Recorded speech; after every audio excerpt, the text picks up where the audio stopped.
Pour ce qui est de mes intérêts de recherche, comme historien, je me suis spécialisé en histoire de la santé.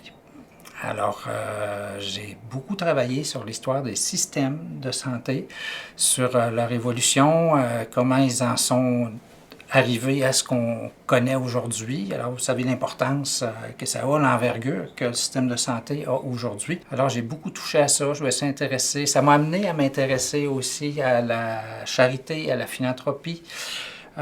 Au marché, parce que vous savez qu'autrefois, on payait pour les services quand on allait à l'hôpital ou qu'on allait voir le médecin, et aussi sur la sécurité sociale. Moi, je vois essentiellement deux grands blocs. Il y a l'étudiant qui va se trouver un emploi vraiment dans le secteur de l'histoire, puis à ce moment-là, qui va le plus souvent être occupé à des tâches de mise en valeur du patrimoine. Le deuxième grand bloc que je vois, ce sont des emplois qui ne se touchent pas directement à l'histoire. L'historien, au cours de sa formation, a appris à recueillir, à trouver, à recueillir de l'information, à l'organiser, à l'analyser, à la mettre en forme, à argumenter à partir de cette documentation qu'il va avoir utilisée et de produire différents rapports là, qui peuvent être utiles pour toutes sortes d'agences gouvernementales ou privées. Ici, on enseigne devant des groupes qui sont souvent de taille assez restreinte.